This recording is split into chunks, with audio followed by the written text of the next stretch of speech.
Il était une fois dans un royaume paisible un roi et une reine qui célébraient la naissance de leur fille adorée. Mais cette nuit-là, tandis que le château dormait, une ombre se glissa dans la chambre royale, arracha le bébé du berceau et disparut dans les ténèbres, emportant la petite princesse vers un château maudit au cœur de la forêt. Personne ne la retrouva jamais. 18 années passèrent. Un jour, un jeune chasseur traversa cette même forêt sans savoir que son destin allait croiser celui de la princesse perdue. Et alors qu'il traversait joyeux les bois d'un pas vif, une vieille petite femme s'approcha et lui dit « Bonjour, bonjour, vous avez l'air si gai et j'ai si faim et si soif.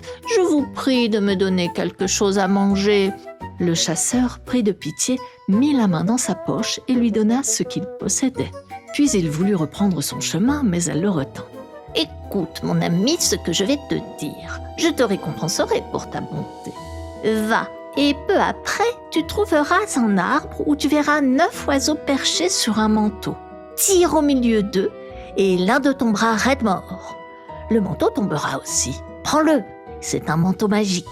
Et lorsque tu le porteras, tu te retrouveras où bon te semble. Le cœur de l'oiseau mort, prends-le et garde-le. Et tu trouveras une pièce d'or sous ton oreiller chaque matin au réveil. C'est le cœur de l'oiseau qui te portera chance. » Le chasseur la remercia et pensa « Si tout cela se produit, ce serait une bonne chose pour moi. » Après une centaine de pas, il entendit des cris et des gazouillis dans les branches au-dessus de lui. Levant les yeux, il vit une volée d'oiseaux tirant sur un manteau avec leurs becs et leurs pattes. Ils criaient, se battaient et se tiraient les uns les autres comme si chacun le convoitait. « Eh bien, c'est merveilleux. Cela se produit exactement comme la vieille femme l'avait prédit. » Il décocha alors une flèche au milieu d'eux, faisant voler leurs plumes de toutes parts, et emporta le manteau chez lui. Le lendemain matin, à son réveil, il souleva son oreiller et découvrit en dessous une pièce d'or scintillante. La même chose se produisit le jour suivant et chaque jour à son réveil. Il amassa une grande quantité d'or et finit par se dire « À quoi donc me sert cet or si je reste chez moi ? Je vais sortir et explorer le monde. »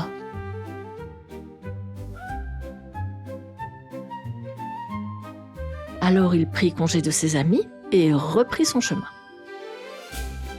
Et un jour, sa route traversa un épais bois au bout duquel se dressait un grand château dans une prairie verdoyante. À l'une des fenêtres se tenait une vieille femme accompagnée d'une très belle jeune femme qui l'observait. « Un jeune homme sort du bois porteur d'un trésor merveilleux. Il faut le lui ravir, ma chère enfant, car il nous est plus profitable qu'à lui. Il a un cœur d'oiseau qui lui apporte chaque matin une pièce d'or sous son oreiller. » Entre-temps, le chasseur s'approcha, regarda la jeune femme et se dit « J'ai voyagé si longtemps que je devrais entrer dans ce château et me reposer, car j'ai assez d'argent pour m'offrir tout ce que je désire. » Mais la véritable raison était qu'il voulait revoir la belle dame. Il entra donc dans la demeure et fut accueilli chaleureusement. Et bientôt, il tomba si éperdument amoureux qu'il ne pensait plus qu'à contempler les yeux de la dame et à faire tout ce qu'elle désirait. Alors la vieille femme dit « C'est le moment de prendre le cœur de l'oiseau, cher enfant. » La jeune femme obéit et le lui déroba donc.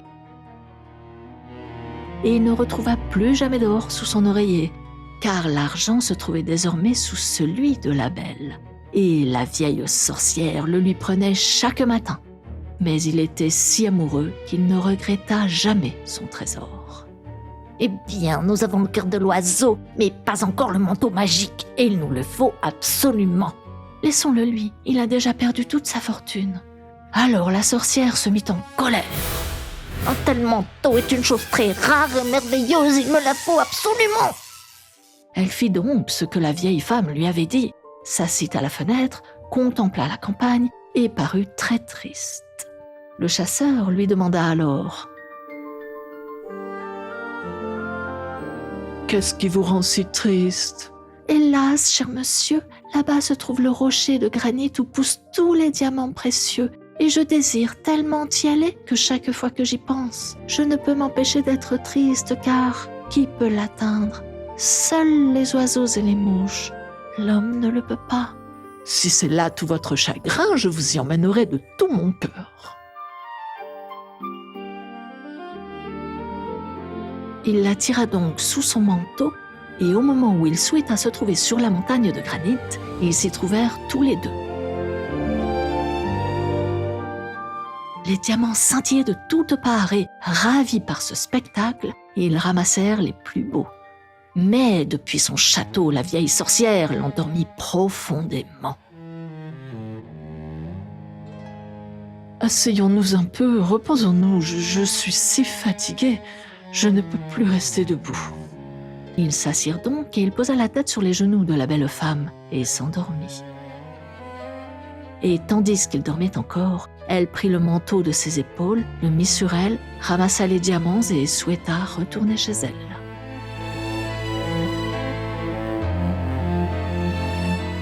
Quand il s'éveilla et découvrit que sa dame l'avait trompé et laissé seul sur le rocher sauvage, il s'écria « Hélas, que le monde est fourbe !» Et il resta assis là, accablé de chagrin et de peur, ne sachant que faire.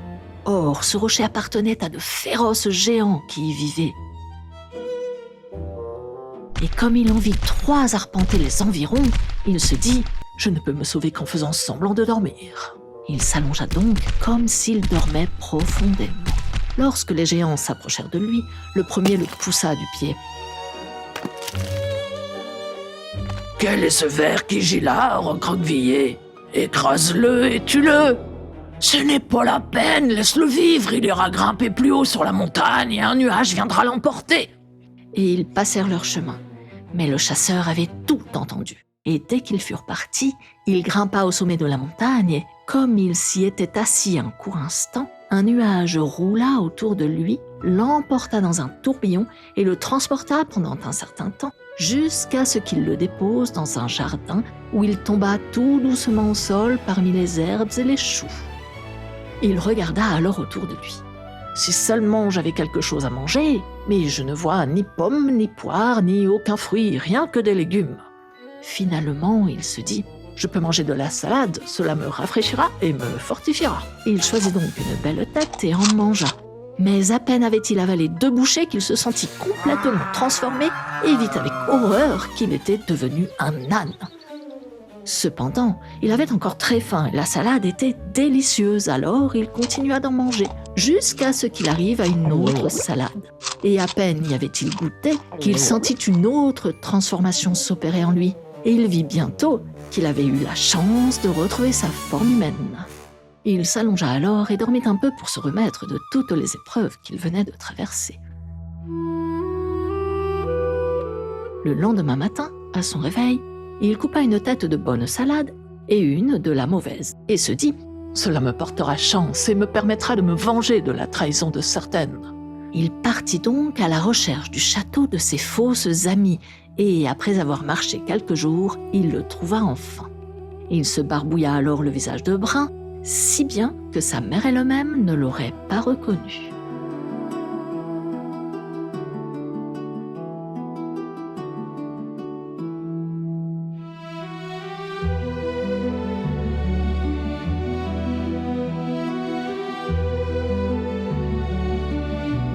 Puis il entra et demanda l'hospitalité.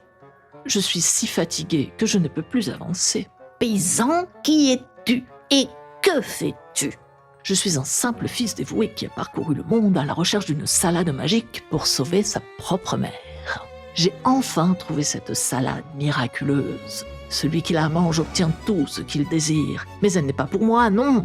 Je dois l'apporter à ma mère mourante pour la guérir. » Chers compatriotes, laissez-nous y goûter, ne serait-ce qu'une petite bouchée. Eh bien, je peux vous en donner une petite partie, mais ne mangez pas tout, s'il vous plaît. Il ouvrit donc son sac et leur tendit la mauvaise salade. Mais au moment où la sorcière s'approchait pour la saisir, la jeune femme l'en empêcha. « Attendez, mère, je ne peux plus continuer ainsi. Cher voyageur, ne la laissez pas manger de cette salade, ni elle, ni moi, car je dois vous révéler la vérité. » La sorcière devint livide de colère. « Tais-toi, sotte enfant !» Mais la jeune femme continua. « Cette femme n'est pas ma mère, mais ma geôlière. Elle m'a enlevée à mes parents quand j'étais enfant et m'a tenue prisonnière dans ce château toutes ces années. Et en plus, elle a jeté un sort sur moi. Si je désobéis à ses ordres ou révèle son secret, je serai changée en pierre pour l'éternité. Elle m'a forcée à voler toute la fortune d'un brave chasseur qui était venu ici. Je l'aimais sincèrement. Elle m'a forcée à le trahir et mon cœur s'est brisé ce jour-là. Alors, je préfère être changée en pierre que de continuer ainsi. À l'instant où elle prononça ces mots, un terrible grondement retentit dans le château. Tu croyais pouvoir me défier? Ivre de rage et de victoire, elle se précipita sur la salade magique. Maintenant, je vais devenir la plus puissante de toutes. Et elle en arracha une grande bouchée et la dévora goulûment. Mais à peine l'eut-elle avalée que son rire se transforma en bâillement horrible. Ses membres se couvrirent de poils gris, ses oreilles s'allongèrent et elle se transforma en âne qui s'enfuit dans la cour en braillant de terreur. Le chasseur, bouleversé, se précipita vers la statue de pierre. Il ôta son déguisement, se lava le visage et contempla le visage figé de celle qu'il aimait. « Tu as été si courageuse !» Il prit doucement le visage de pierre entre ses mains et déposa un baiser tendre sur la statue.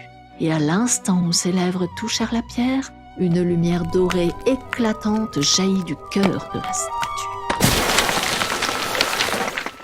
« Tu m'as sauvée, mon cher chasseur, je suis enfin libre, libre !»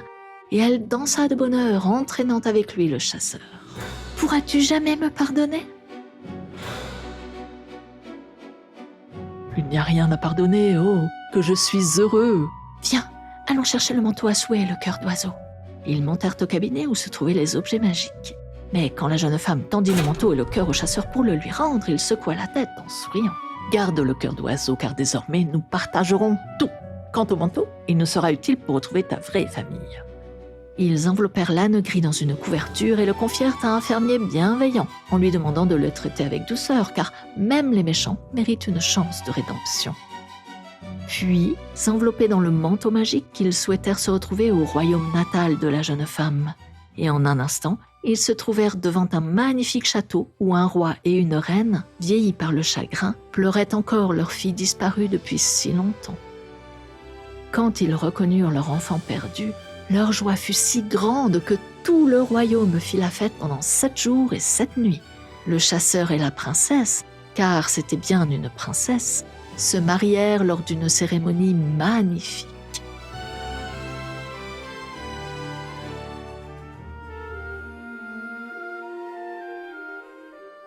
Et chaque matin, ils trouvaient non pas une, mais 2 pièces d'or sous leur oreiller, car le cœur d'oiseau avait doublé sa magie en récompense de leur amour véritable.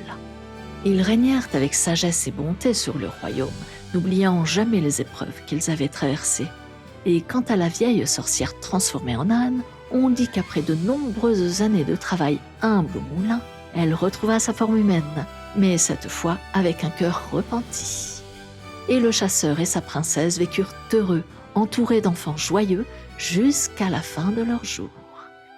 Voilà, le conte est fini. Si tu l'as aimé, n'oublie pas de booster la vidéo, de laisser un commentaire, un petit like, de t'abonner si ce n'est pas déjà fait et d'activer toutes les notifications afin de recevoir les prochaines vidéos. Merci encore d'avoir regardé et à bientôt.